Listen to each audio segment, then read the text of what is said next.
যাদের রক্তে ব্যাপারশক্ত আছে, যাদের রক্তের ভিতরে দোষ আছে, যারও সন্তানের রক্ত আছে, যারও যে রক্ত আছে অবৈধ সন্তান যারা, তারাই শুধুমাত্র কোরআনের মাহফিলে বাধা দিতে পারে। ঠিক কিনা আমার ভাইয়েরা? আজকের দিনেও কোরআনের মাহফিলে যারা বাধা প্রদান করে, কোরআনের মাহফিলকে স্তম্ভিত করে রাখতে চায়, কোরআনের মাহফিলকে দমিয়ে রাখতে চায়, যদিও এটা সম্ভব সম্ভব না। দু একটা মাহফিল বন্ধ করে দিলে লাভ নাই, মাহফিল বন্ধ হবে না। এক আল্লামাকে আটকিয়ে রাখলে কি হবে? 12 বছরের কোনো সমস্যা নাই। সেই আল্লামার বিশ্বনন্দিত মুফাসসিরের হাজারো ছাত্র সারা দেশে সারা পৃথিবীতে কোরআনের তাফসীর করে বেড়াচ্ছে। ঠিক কিনা আমার ভাইয়েরা? কোরআনের মাহফিলের বিরুদ্ধে নতুন ষড়যন্ত্র সৃষ্টি করা হচ্ছে। সেই ষড়যন্ত্র হলো কি? সেই ষড়যন্ত্র হলো কোরআনের মাহফিলে কিছু বক্তা নিয়ে আসা হচ্ছে। সাতক্ষীরার জমিনে আমরা দেখলাম কিছুদিন আগে এক বক্তাকে নিয়ে আসা হলো মাহফিলে দাওয়াত দিয়ে। তার কোনো দাড়ি নাই, কিছুই নাই, ক্লিন শেভ করা। কি করা? ক্লিন শেভ করা। সে আলগা দাড়ি লাগাইয়ে স্টেজে আসছে, শুরু করছে তার বয়ান। মানুষে কয় ঘটনা কি, এটা কোন ধরনের বক্তা? এটা তো বক্তার মতো লাগে না। সন্দেহ হলো সে যে সভাপতি সাহেব আমার পাশে বসে আছেন, সভাপতি সাহেব তার ওই যে রুমাল দিয়ে আপনার গামছা দিয়ে মুখ ফেঁসায় বাঁধছে না, কি বলে মাফলার দিয়া টান দিয়ে দেখে তোমার খাইছে। তার দাঁড়িয়ে তো নাই, কি নাই, দাঁড়িয়ে না, সরাসরি অ্যাকশন শুরু হয়ে গেছে। সে হচ্ছে সিনেমার নায়ক, স্ক্রিপ্ট রাইটার। সে সিনেমা লিখে, ক্যামেরাম্যান মানে এফডিসিতে কাজ করে, তাকে ধরে এনে বসায় দেয়া হয়েছে সে নাকি বক্তা। বলেন নাউজুবিল্লাহ। তাহলে এটা হচ্ছে নতুন ষড়যন্ত্র মাহফিলের বিরুদ্ধে। ঠিক কিনা? তারা দেখলো বিভিন্ন ভাবে মাহফিলকে বাধা দিয়ে, বিপত্তি দিয়ে মাহফিল বন্ধ করা যাচ্ছে না। একটা মাহফিল বন্ধ করলে 10টা মাহফিল হয়ে যাচ্ছে। এখন নতুন ষড়যন্ত্র করে মাহফিল গুলাকে প্রশ্নবিদ্ধ করা যায় কিনা আমরা একটু দেখি। ঠিক কিনা? আমরা বলতে চাই আজকে 18 কোটি এই যে মানুষের দেশ বাংলাদেশ, 92% মুসলমানের দেশ বাংলাদেশ, এখানে কোন প্রকার পোষণ করে ষড়যন্ত্র করে তাফসীরুল কোরআন মাহফিলকে বন্ধ করা যাবে না, যাবে না। ঠিক কিনা আমার ভাইয়েরা? আমরা বলতে চাই মাহফিলের বিরুদ্ধে না লেগে মাহফিলের পক্ষ হয়ে যাও। আমরা মাহফিলের সাথে অ্যাটাচড হয়ে যাই, কোরআনের সাথে মিলে যাই। আল্লাহ রাব্বুল আলামিন আমাদের সবাইকে কবুল করুন। সবাই বলুন আমিন। তাকো আবার মুসলমান, তার যদি কোনো মুসলিম ভাইয়ের দুর্দশা শোনে, ফিলিস্তিনে মুসলমান মারা যাচ্ছে, মার খাচ্ছে, ইন্ডিয়ার জমিনে মুসলমানদেরকে মারছে, মিয়ানমারের জমিনে মুসলমানদেরকে নির্যাতন করছে, মুত্তাকি মুসলমানের অন্তর কেঁপে উঠবে। কি উঠবে? তার অন্তর কেঁপে উঠবে। নারায়ে তাকবীর, আল্লাহু আকবার স্লোগান দিয়ে সে প্রতিবাদ জানাবে। ঠিক কিনা? ঠিক কিনা? সে বসে থাকবে না, সে বসে থাকবে না। আল্লাহ রাব্বুল আলামিন বলেন, ওয়া মা লাকুম লা তুকাতিলুনা ফি সাবিলিল্লাহি ওয়াল মুস্তাদআফিনা মিনার রিজালি ওয়ান নিসাই ওয়াল বিলদানিল্লাযিনা ইয়াকুলুনা রাব্বানা আখরিজনা মিন হাযিহিল ক্বরিয়াতিজ যালিমি আহলুহা ওয়াজআল লানা মিন লাদুনকা ওয়ালিয়্যা ওয়াজআল লানা মিন লাদুনকা নাসীরা। আল্লাহু আকবার, আল্লাহু আকবার। আল্লাহ রাব্বুল আলামিন বলেন, মজলুম নারী, পুরুষ, শিশুরা তারা কান্নাকারি করছে, চিৎকার করছে। ও আল্লাহ, জালিমের অত্যাচারে বাড়িতে থাকতে পারছি না, গড়ে থাকতে পারছি না, মামলা দিয়ে দিচ্ছে, হামলা করছে, ঘর বাড়ি জ্বালিয়ে দিচ্ছে, মামলা দিয়ে অ্যারেস্ট করায় দিচ্ছে, অন্যায়ভাবে প্রশাসন নির্যাতন করছে, মা বোনদেরকে ধর্ষণ করছে, সন্তানদেরকে মেরে ফেলছে, মিয়ানমারের জমিনে অত্যাচার করছে, নারীদেরকে ঝুলিয়ে রাখা হচ্ছে, যুবকদেরকে ঘরের ভিতরে ঢুকিয়ে কেরোসিন দিয়ে, পেট্রোল দিয়ে আগুন ধরে আল্লাহ মেরে ফেলা হচ্ছে। আল্লাহ আমাদের জন্য সাহায্যকারী পাঠাও, আমাদের জন্য সাহায্যকারী পাঠাও। আল্লাহু আকবার। আমার ভাইয়েরা, আমি আপনাদের সম্মুখে সূরা হুজরাতের 13 নম্বর আয়াতের অংশ বিশেষ তেলাওয়াত করেছি। আল্লাহ রাব্বুল আলামিন যদি তৌফিক দান করেন, এই আয়াতে কারিমার উপর নির্ধারিত সময়ের উপর ভিতরে কিছু কথা বলার চেষ্টা করব। সবাই আমার সাথে দারাজ কণ্ঠ দিয়ে, মন প্রাণ উজাড় করে, আবেগকে একসাথ করে আল্লাহ রাব্বুল আলামিনের কালামুল্লাহ শরীফ থেকে আমরা তেলাওয়াত করব ইনশাআল্লাহ।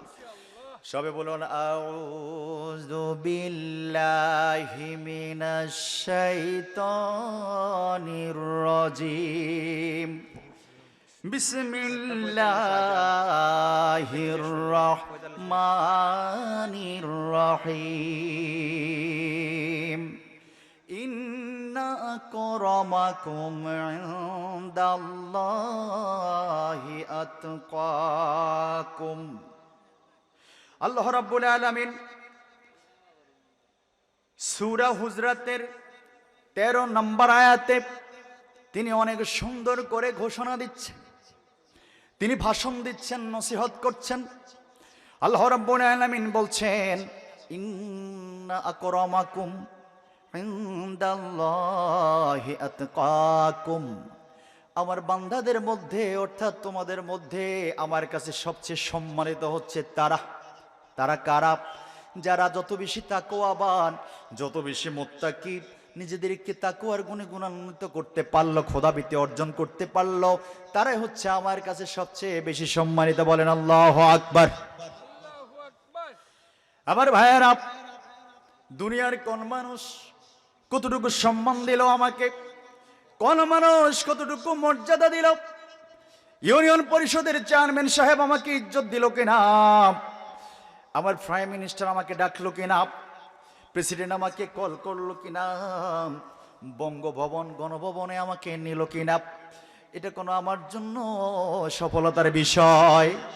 কথা বলেন, সফলতার বিষয়? তা কোনো সফলতার বিষয় নয়। আমেরিকার প্রেসিডেন্ট জো বাইডেন আমাকে ডাকলেন কিনা হোয়াইট হাউসে, ইন্ডিয়ার প্রাইম মিনিস্টার নরেন্দ্র মোদী আমাকে কল দিল কিনা, কোন মুমিনের জন্য, কোন মুসলিমের জন্য তা কোনো সফলতার বিষয়? বিষয় নয়।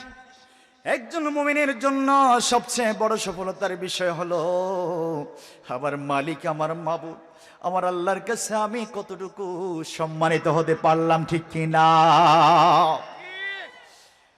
আল্লাহ রাব্বুল আলামিন ঘোষণা করছেন, তিলকাল জান্নাতুল্লাতী নুরিজু মিন ইবাদিনা মা কানা তাকিয়া। আমার বান্দাদের মধ্যে যারা তাকওয়াবান, যারা মুত্তাকি, শুধুমাত্র তাদের জন্য আমি জান্নাত বানিয়েছি। কি বানিয়েছি? জান্নাত বানিয়েছি। কাদের জন্য? কথা বলতে হবে, কাদের জন্য? মুত্তাকিদের জন্য। কাদের জন্য? মুত্তাকিদের জন্য। মুত্তাকি কাকে বলে, তাকওয়া কাকে বলে, এই বিষয়ে কথা বলবো ইনশাআল্লাহ। আল্লাহ রাব্বুল আলামিন ঘোষণা করছেন, আমার বান্দাদের মধ্যে যারা তাকওয়াবান, আমার বান্দাদের মধ্যে যারা মুত্তাকি, তাদের জন্যই শুধুমাত্র আমি জান্নাত বানাইছি।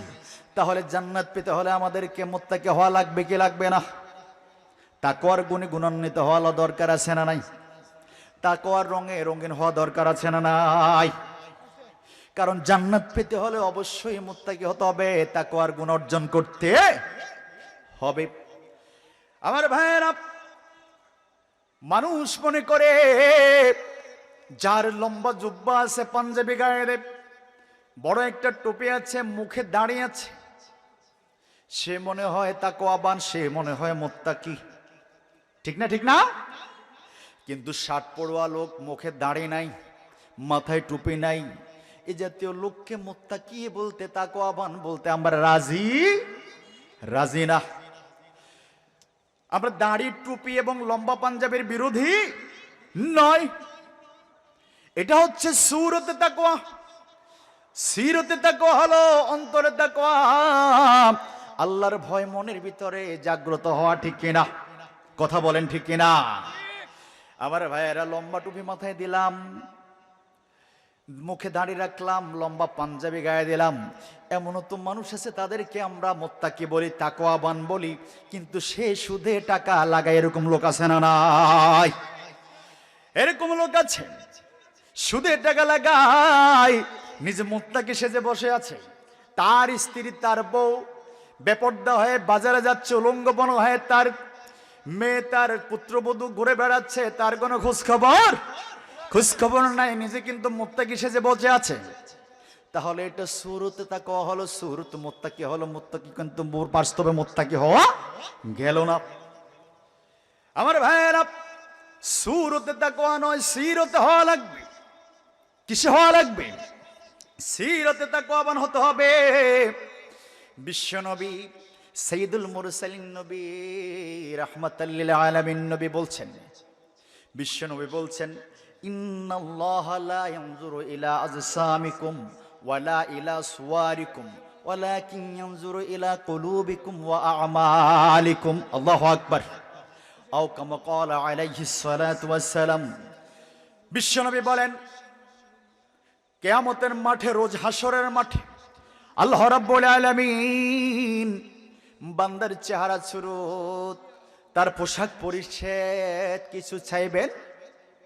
কিছু চাইবেন না, কোনো কিছুর দিকে তাকাবেন না। আল্লাহ রাব্বুল আলামিন শুধুমাত্র বান্দার কলবের দিকে তাকাবেন আর আমলের দিকে তাকাবেন, ঠিক কি না? কে কত বড় জুব্বা গায়ে দিল আল্লাহ রাব্বুল আলামিন চাইবেন না। কে কতটুকু বড় টুপি মাথায় দিল ওটা চাইবেন? চাইবেন না। তবে আমাদের এই পোশাকগুলো পরা দরকার আছে না নাই?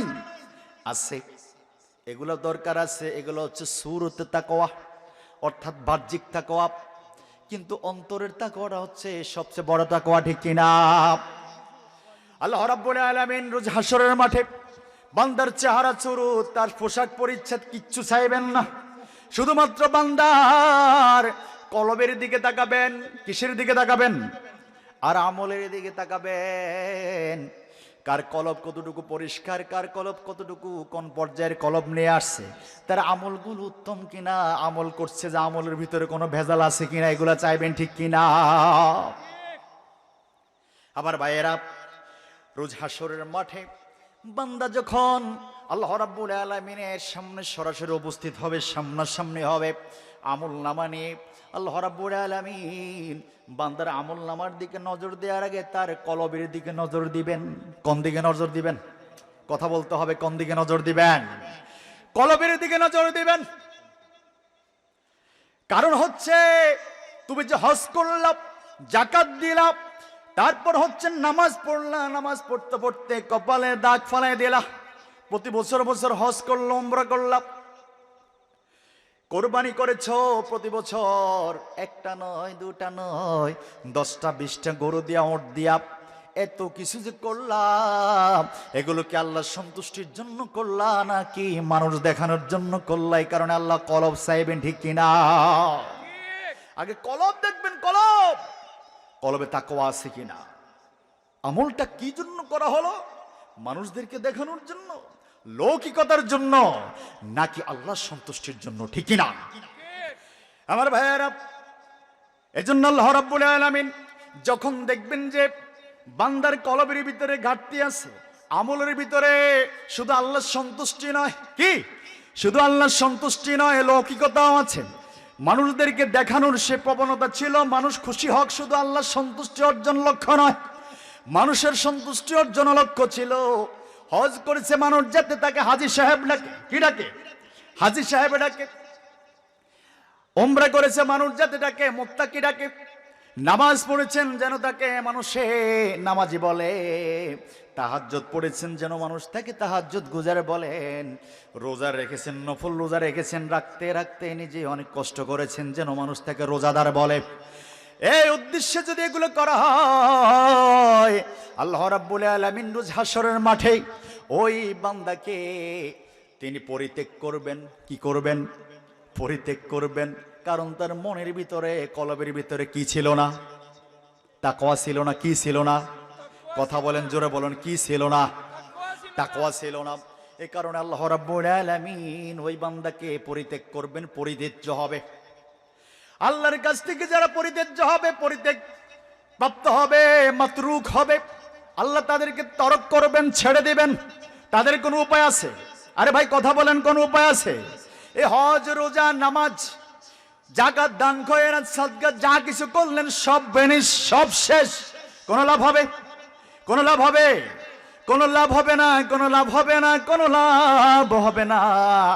সেদিন তারা যারা পরিত্যাগ হবে, পরিত্যাজ্য হবে, আল্লাহর কাছে তারা সুপারিশ চাইবে। ইয়া রাব্বুল আলামিন, ও মায়ার আল্লাহজি, আমরা জানি আমাদের আমলনামায় তাকওয়া ছিল না, আমাদেরকে আবার দুনিয়ায় পাঠিয়ে দেন। কোথায় পাঠিয়ে দেন? হাদিস শরীফ, হাদিস শরীফ বানানো কথা না, কিচ্ছা কাহিনী কইবার সময় নাই, অযথা সময় নষ্ট করার মতো সময় আমারও নাই, আপনাদেরও নাই। বিশ্বনবী বলছেন পরিত্যাগপ্রাপ্ত যারা পরিত্যাজ্য হবে, আমল নষ্ট হয়ে যাবে, আল্লাহর কাছে কোনো দাম থাকবে না। যাদের আমলের ভিতরে তাকওয়া নাই, অর্থাৎ কলবের মধ্যে তাকওয়া নাই, আমল করেছে মানুষ যাতে দেখে, সেই কারণে নামাজ পড়তে গেছে, একা একাই নামাজ পড়লে একরকম নামাজ পড়ে, খুশু খুশু তেমন একটা থাকে না, ওঠে আর বসে, ওঠে আর বসে, সিজদা দেয় আর ওঠে, ঠিক না ঠিক না? যখন মানুষের সামনে নামাজ পড়ে কত সুন্দর করে পড়ে, আহা, মানুষদেরকে দেখায় আমি কত ধীরে সুস্থে খুশু খুশু নিয়ে নামাজ পড়ি। তার মানে এটা নয় মানুষের সামনে আমি তড়িঘড়ি পড়েন, এটা আমরা বলি না। মানুষের সামনে হোক, মানুষের পিছনে হোক, সব সময় আল্লাহকে খুশু খুশু রেখে সুন্দর সহিভাবে নামাজ পড়া দরকার, আছে না নাই? আছে না নাই? মানুষের সামনে খুব সুন্দর করে নামাজ পড়েন, কিন্তু মানুষ যখন চলে যায় তখন নিজে নিজে নামাজ পড়ে টুকটাক করে সিজদা দিয়ে কোনো মতো শেষ, ঠিক আছে না? এরকম মানুষ। তাহলে আপনি আল্লাহর সন্তুষ্টির জন্য নামাজ পড়লেন নাকি মানুষদেরকে দেখানোর জন্য পড়লেন? মনোযোগ আছে ভাইরা? মনোযোগ না থাকলে হবে না। অনেক দূর থেকে আসলাম, আপনারা দাওয়াত দিয়েছেন বিধায়, ঠিকই না? বলেছেন বিদায় কারণে। এখন আপনারা যদি মনোযোগ না দেন, আমরা বানানো কিচ্ছা কাহিনী বলতে আসি না, তাফসীর থেকে কথা বলছি, যাতে সবার উপকারে আসে, কল্যাণে আসে। 2 ঘন্টা কিচ্ছা কাহিনী বলে দিয়ে গেলাম, কিন্তু কারো কোনো উপকার আসলো না, কোনো লাভ আছে? কান শোক করলেন, রাত্রে ঘুমাইলেন, সকালবেলা উঠে বলে গেলেন কি ওয়াজ হয়েছে? খুব ভালো ওয়াজ হয়েছে, খুব কি ভালো ওয়াজ হয়েছে। কি হয়েছে না এটা কইতে পারতেন, ওয়াজ কিন্তু গরম হয়েছে। এই গরম ওয়াজ আর সুরের ওয়াজের এত ওয়াজের দরকার নাই। যে ওয়াজ উত্তম নসিহত শুনলে আমার ব্যক্তি জীবনে পরিবর্তন আসবে, ওই ওয়াজ ওই নসিহত দরকার, ঠিক কিনা? আল্লাহ আমাদেরকে কবুল করুন, আমিন। এর জন্য বাহ্যিক 2টা কানের সাথে সাথে অন্তকরণ, অন্তরের 2টা কান একসাথে লাগাইতে হবে, যাতে আমরা সবকিছু রিসিভ করতে পারি আমল করার নিয়তে, ঠিক কিনা? আল্লাহ আমাদেরকে কবুল করুন, আমিন। আমার ভাইয়েরা, মানুষদেরকে দেখানোর জন্য নামাজ পড়েছেন, তাহলে ওই নামাজ আল্লাহর জন্য হয় নাই? মানুষদেরকে দেখানোর জন্য হজ করেছেন, মানুষ হাজী সাহেব বলবে ওই হজ আল্লাহর জন্য হয় নাই। মানুষদেরকে দেখানোর জন্য দান খয়রাত করলেন, মানুষ যাতে আপনাকে দানবীর বলে, তাহলে আল্লাহর সন্তুষ্টির জন্য করেন নাই, করেছেন মানুষেরকে দেখানোর জন্য, ঠিক না? তাহলে তাকওয়া নাই, আল্লাহর কাছে যাবে না। মানুষদেরকে দেখানোর জন্য আপনি সেখানে কোরবানি করলেন, 10টা গরু জবাই করলেন, মানুষ যাতে আপনাকে দানবীর বলে গরু জবাই করে মানুষদেরকে আপনি কোরবানির গোশত বিলি করে দিলেন, করেন সওয়াবের কাজ। কিন্তু যদি মানুষ দেখানোর জন্য হয়ে যায়, তাহলে কোরবানি আল্লাহর কাছে যাবে না। আল্লাহ রাব্বুল আলামিন বলেন, লা ইয়ানালাল্লাহু লুহুমুহা ওয়ালা দিমাউহা ওয়ালাকিন ইয়ানালুহুত তাকওয়া মিনকুম।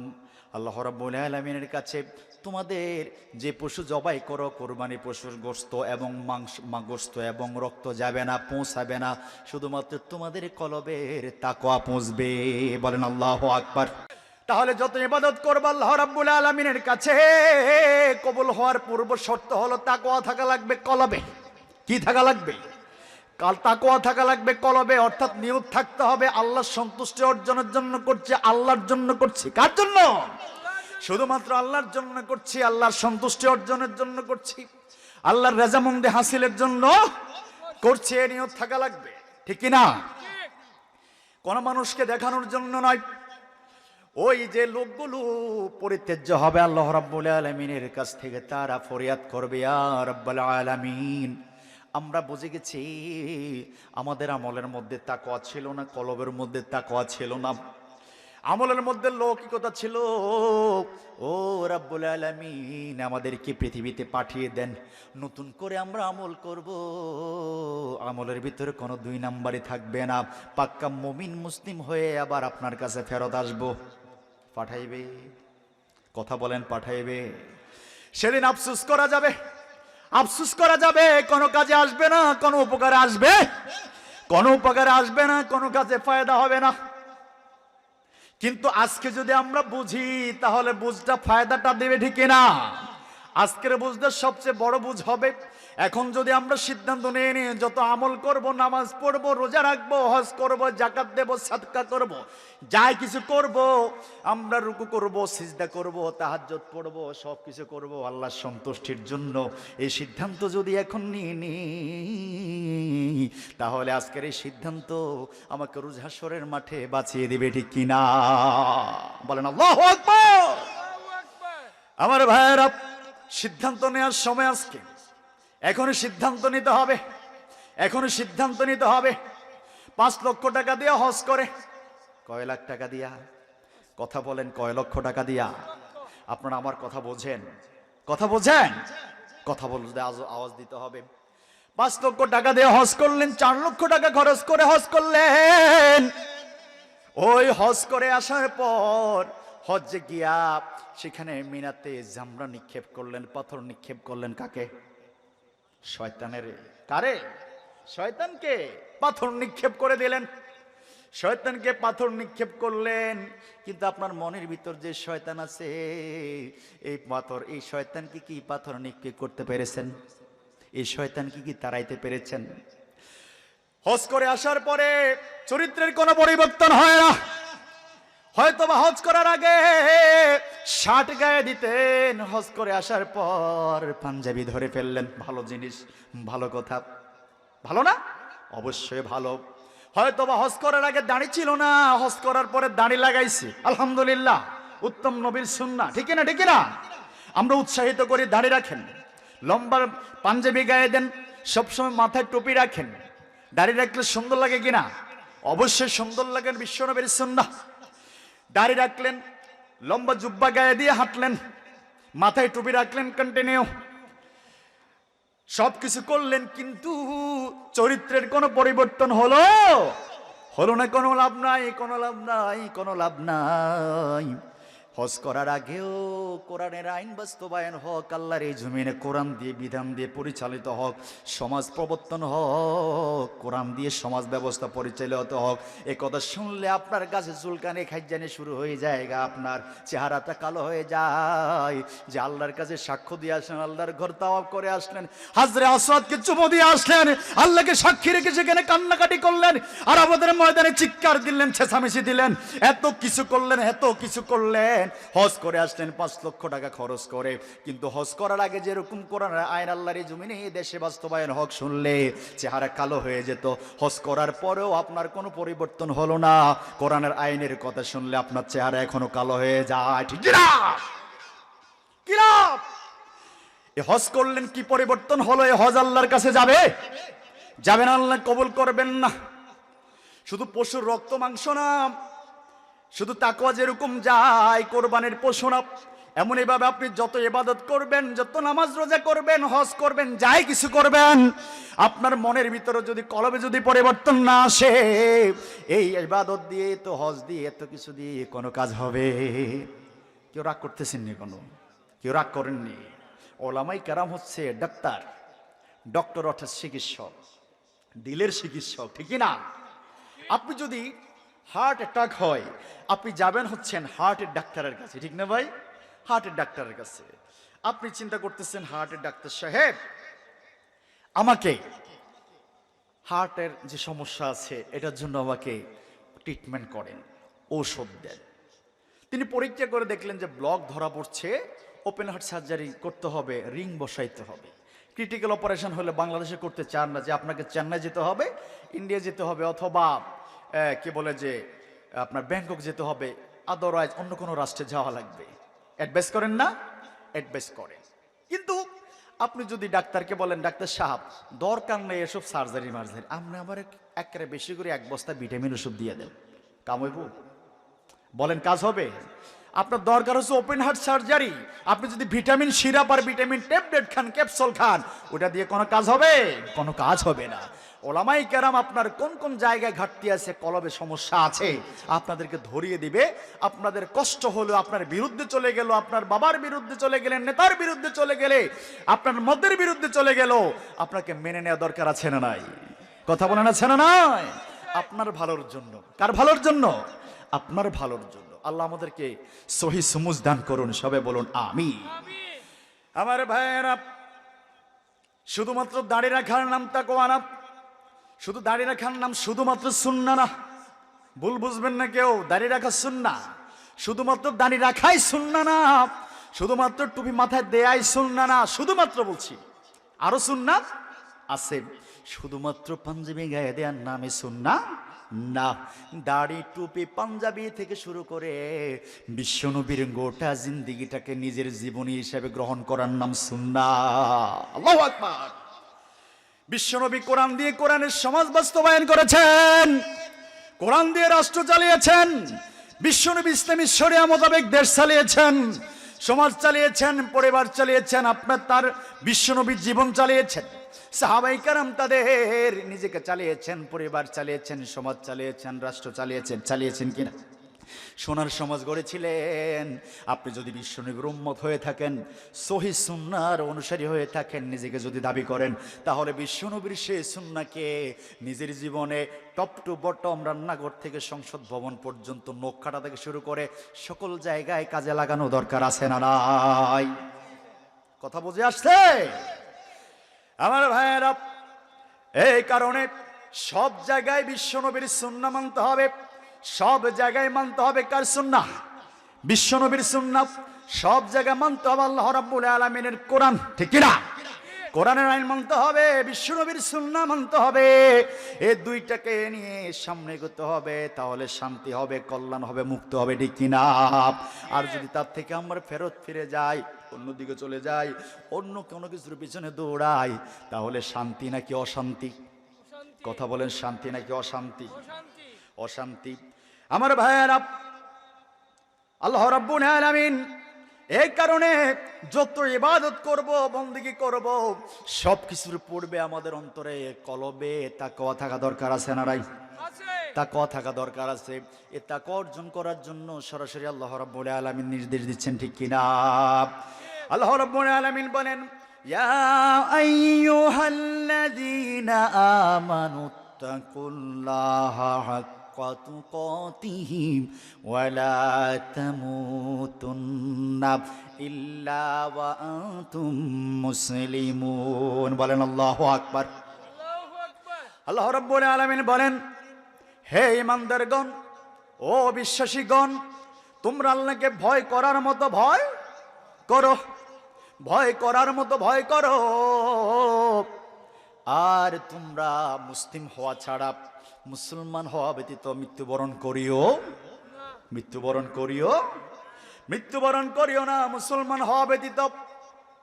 কে বলছেন এ কথা? কথা বলেন, কে বলছেন? আল্লাহ রাব্বুল আলামিন বলছেন।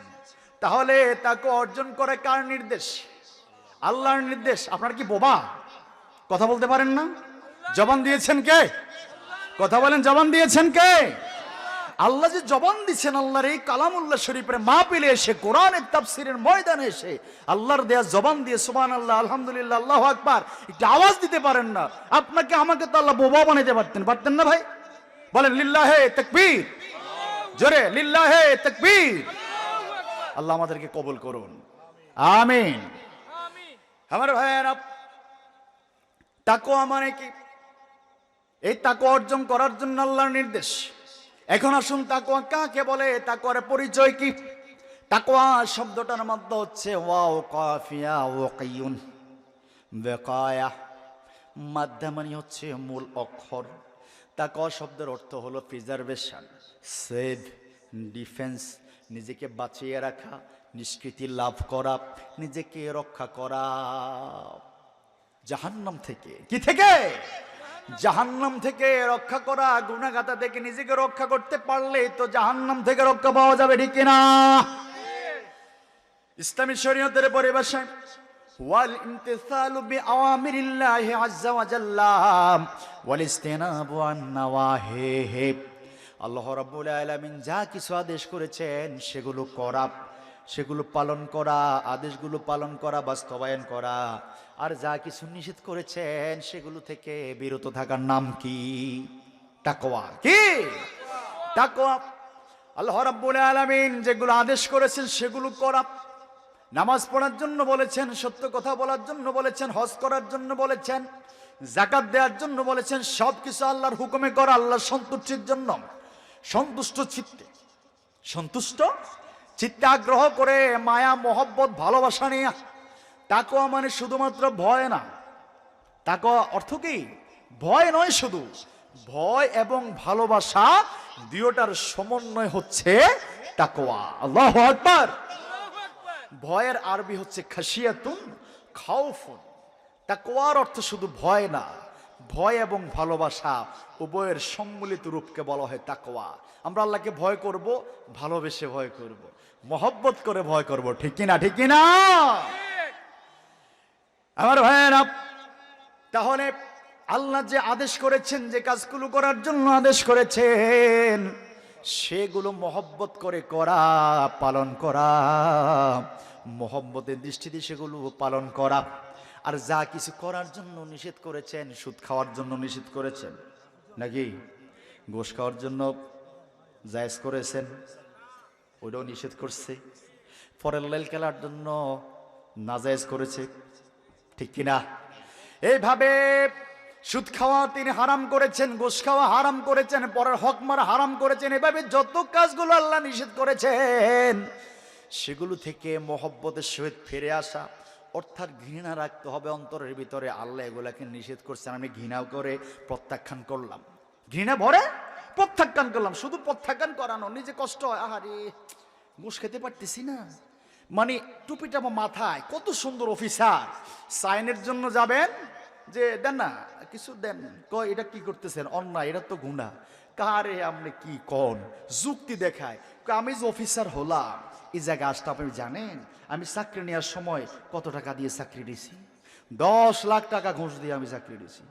আচ্ছা আপনি বলেন, আমি যে আমাকে রাঙ্গামাটি ট্রান্সফার করছিল, ওখান থেকে যে আপনি সিলেট আসলাম, আমি সিলেটে আসার জন্য আরো কত লাখ টাকা খরচ করছি জানেন? কত? আরো 15 লাখ টাকা খরচ করছি। এই যে 25 লক্ষ টাকা খরচ করলাম। আমার বেতন কত আপনি জানেন? কোনা জানি না তো। আমার বেতন হয়েছে 15,000। এই 15,000 টাকা দিয়ে আমি কয় বছরে 25 লাখ টাকা উঠাবো? তাহলে আপনারা যদি এগুলো না দেন, তাহলে আমি টাকাটা কি থেকে উঠাবো? মানে হে জায়েজ করে নিতে আসছে, সে ঘুষ দিছে, এই জন্য সবার কাছ থেকে আমি আর আমি হাতের ঘুষের টেনে দিতে হইব। বলেন নাউজুবিল্লাহ, বলেন নাউজুবিল্লাহ। কোন পর্যায়ের মানসিকতা আমাদের, ঠিক কিনা? ঠিক কিনা আমার ভাইয়েরা? ঘুষ ছেড়ে দেয়া, মনে কষ্ট নিয়ে আনা। আই হাই, ঘুষ ছাড়তে আল্লাহ নিষেধ করছে, ঘুষ ছাড়তে আল্লাহ আদেশ করেছেন, ছাড়তে কত কষ্ট হচ্ছে, না কেমনে ছাড়ি, থাক আর পরে বলে, অনেক কষ্ট হয় ছেড়ে দিতে। সুদ খাওয়া নিষেধ করেছেন, অনেক কষ্ট হয় সুদ ছেড়ে দিতে। এত কষ্ট করে ছাড়া না, ঘৃণা ভরে ছাড়া। আল্লাহ হারাম করেছেন, আমি ছেড়ে দিলাম, ঘৃণা ভরে না খাতাম না। আল্লাহ হারাম করেছেন, ঘুষ খাওয়া হারাম, আমি ছেড়ে দিলাম। আল্লাহ বলেছেন পরনারীর দিকে তাকানো যাবে না, তাকাইতাম না। তাহলে মহব্বতের দৃষ্টিতে আল্লাহর ইবাদতগুলো পালন করা, আদেশগুলো পালন করা, মহব্বতের দৃষ্টিতে পালন করা, আর ঘৃণা বলে প্রত্যাখ্যান করা যেগুলো আল্লাহ হারাম করেছেন, তার নাম হচ্ছে কি? আরো জোরে বলুন কি? তাকওয়া। হযরত ওমর ফারুক রাদিয়াল্লাহু তাআলা আনহু একদিন হযরত উবাই বিন কাব রাদিয়াল্লাহু তাআলা আনহু কে বললেন, ও ভাই উবাই বিন কাব, আমাকে তাকওয়া সম্পর্কে একটু নসিহত করুন, আমাকে একটু উপদেশ দিন, তাকওয়া কাকে বলে? উবাই বিন কাব বললেন, ভাই ওমর, আপনি তো ইসলামের দ্বিতীয় খলিফা, আপনি তো আমার থেকে আরো ভালো জানেন, তারপরও যাতে আপনি জানতে চেয়েছেন আমার কাছে, জানতে চেয়েছেন আমার কাছে তাকওয়া কাকে বলে, আমি বলে যাচ্ছি, ও ভাই ওমর, আপনি কি কণ্টকাকীর্ণ কাটা বিছানো রাস্তা দিয়ে হেঁটেছেন কিনা? ওমর বলে, হ্যাঁ হেঁটেছি। আপনি কিভাবে হেঁটেছেন? উবাই বিন কাব জিজ্ঞেস করছে কাকে? ওমর। কাকে? ওমরকে জিজ্ঞেস করছেন।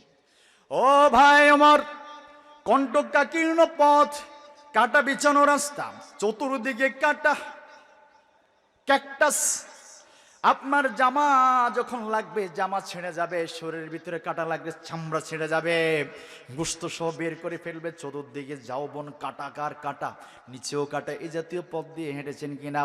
ওমর বললেন, হ্যাঁ হেঁটেছে, যুদ্ধের সময় তো কত রকম পথে পাড়িয়ে গেলাম। ওমর, আপনি এ জাতীয় রাস্তা দিয়ে কাটা বিছানো, চতুর্দিকে কাটা, এরকম রাস্তা দিয়ে কিভাবে হেঁটেছেন? হযরত ওমর ফারুক রাদিয়াল্লাহু তাআলা আনহু বললেন, উবাই বিন কাব, আমি এমন ভাবে হেঁটেছি, নিচে দিয়ে রাস্তার নিচে কাঁটার ফাঁকে ফাঁকে যত ভালো জায়গা আছে ওই জায়গাগুলোতে পা দিয়া আর আমার জামা কাপড়কে আঁটো করে শরীরের সাথে এমন ভাবে রাখলাম যাতে পার্শ্ববর্তী চতুর্দিকের কোনো কাঁটা আমার গায়ের মধ্যে জামার মধ্যে না লাগে। খুব সন্তর্পণে খুব সাবধানে হাঁটে আমি পার হয়ে গেলাম। আল্লাহু আকবার। উবাই বিন কাব বললেন, ওমর ফারুক, ও দ্বিতীয় খলিফা, আমার তাকওয়ার সঙ্গে আপনাকে বুঝাইতে হবে না। দ্যাট মিন্স তাকওয়া, তা হচ্ছে তাকওয়া। এটা কি তাকওয়া? এই পৃথিবীর ভিতরে পাপ পঙ্কিলতা ছড়িয়ে ছিটিয়ে আছে, চতুর্দিকে পাপ, নিচে পাপ, উপরে পাপ, সামনে পাপ, পিছে পাপ, ঠিক না? বাজারে যাবেন সেখানে পাপ, ব্যবসা করবেন সেখানে পাপ, ওজনে মাপ কম দেয়া হয়, মাছিটা 10 দিন আগে এটারে ভালো করে বরফ টরফ দিয়া ফ্রেশ করিয়া কিছু কালার টালার দিয়া কইটা নতুন ফ্রেশ বলে কিনা, কথা বলেন, বলে কিনা? আর ওজনে কম দিয়ে দেওয়া হয় না ফ্রেশ মাল। ফল দোকানদাররা ফল মাপ দে, এমন ভাবে মাপ দে দেখা যায় যে আরো একটা আপেল দেয়া যাবে, কম পড়ছে, এরকম হয় কিনা? সবাইকে বলছি না, ভালো আছেন যারা ভালো আছেন তাদেরকে ওয়েলকাম, ধন্যবাদ। সব জায়গায় ভেজাল আছে না নাই? কথা বলেন, আছে না নাই? সব জায়গায় ভেজাল আছে, সব জায়গায় দুর্নীতি আছে, সব জায়গায় সমস্যা আছে। তাহলে এত পাপ পঙ্কিলতা আছে, রাস্তায় বের হলে পরনারী কত লারে লাপ্পা করে মেয়েরা হেঁটে যায় পর্দাহীন ভাবে। ওই মহিলাদের থেকে চোখকে নিম্নগামী করে ফেলা, সুদ না খাওয়া, ঘুষ না খাওয়া, ভালোভাবে চলা, মন্দ পথ ছেড়ে দেয়া, যত পাপ রাশি আছে সবগুলোকে টপকায়া পার হয়ে যাওয়ার নাম হচ্ছে তাকওয়া। আল্লাহু আকবার। কত সুন্দর উপমা, বুঝে আসছে? বুঝার বাকি আছে?